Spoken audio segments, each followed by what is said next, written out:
Para hablar del contexto y cómo se desarrolla el trabajo de dirección de arte, tenemos que hablar primero de la procedencia de la familia. Sabemos que la familia tiene orígenes chinos, pero viven en una ciudad de los Estados Unidos. En las primeras escenas, el equipo de dirección de arte trabajó la idea de combinar los aspectos estéticos que conforman la puesta en escena. Por ejemplo, es una familia china por el aspecto y orden que tienen las cosas en el espacio, pero cada elemento que compone la imagen representa la cultura de los Estados Unidos.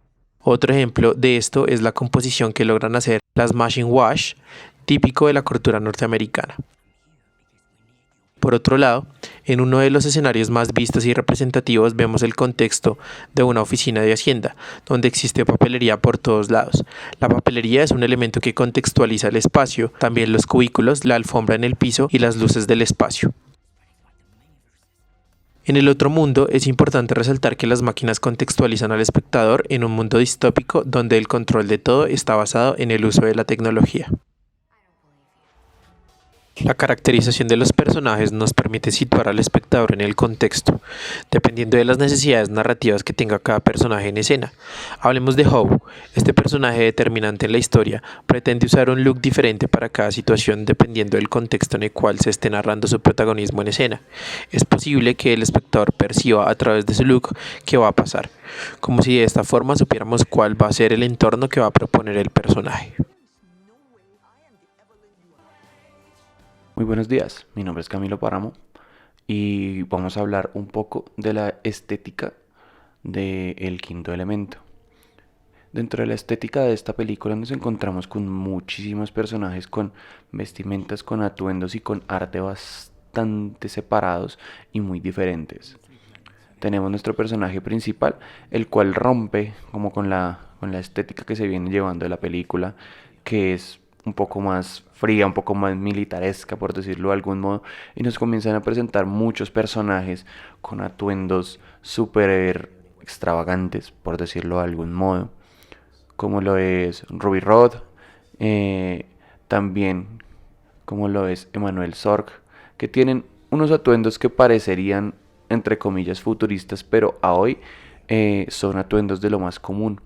También nos presentan tipos de arte un poco más diferentes, como lo es Diva Laguna, que en su muestra musical nos genera como ese punto de la historia donde todo es como un acabose.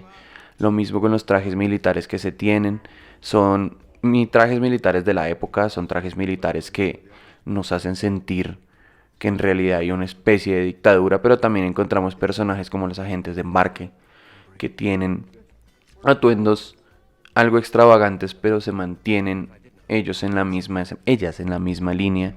También tenemos muchos personajes, los cuales nos muestran un tipo de arte un poco más de la cultura geek, también de la cultura de la ciencia ficción que se venía gestando en la década de los 90. Se nota un poco la incidencia en cuanto a decorados, en cuanto a personajes militarizados y en cuanto a personajes de razas alienígenas. Se nota mucho la influencia de películas como Star Wars, de películas como Star Trek y series de ciencia ficción que venían llevando de la mano a todos estos personajes y a todos estos, ¿cómo decirlo?, como personas diferentes que nos crean un universo en el cual se plantea un futuro del cual nosotros nos podemos sentir muy identificados hoy en día, porque varias cosas de las que suceden hoy en día son muy similares a todo lo que hay en esta película y en nuestro mundo real. La caracterización de los personajes de Predestinación es bastante curiosa, ya que a pesar de estar viendo diferentes personajes, todos resultan ser el mismo personaje, pero en diferentes épocas. Esto hace que cada personaje tenga una caracterización diferente por la época en la que se encuentra, y creando el bucle temporal que se nos muestra poco a poco en la película. Iniciando con Jane, ella es tan solo una niña que quiere ser adoptada y tener una familia. Además, es bastante inteligente, pero sufre bastante porque se siente fea y no se atreve a mirarse al espejo. Al crecer, Jane se vuelve más independiente, pero sigue siendo bastante tímida y reservada. Aún así, busca cumplir su sueño de viajar al espacio. pero debido a una pelea la rechazan del programa. Luego conoce a un hombre del cual se enamora, pero este la deja abandonada y embarazada. Aún así, Jane se mantiene firme y busca salir adelante con su hija. Luego está John, el cual es la misma Jane. Debido a que después del parto Jane quedó muy lastimada, tuvo que operarse para ser un hombre para sobrevivir. John es muy diferente a Jane, es mucho más extrovertido y abierto a dar sus opiniones a las personas. Después de viajar en el tiempo, John se enamora de Jane, porque como nunca se vio en el espejo, nunca se dio cuenta de lo hermosa que era. Después tenemos al viajero del tiempo, que es el primer personaje que se nos introduce en la película. Después de que una bomba le explote en la cara, le hacen una reconstrucción y viaja al pasado para detener al bombardero. Este personaje es mucho más relajado y tranquilo, con más experiencia que John.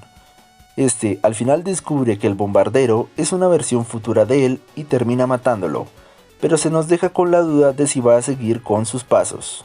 Y por último, el bombardero, que es la versión más loca de todas. Se presenta muy paranoico y también muy inestable. Con una máquina del tiempo dañada, iba a prevenir eventos antes de que sucedieran, matando a gente para salvar a millones de personas.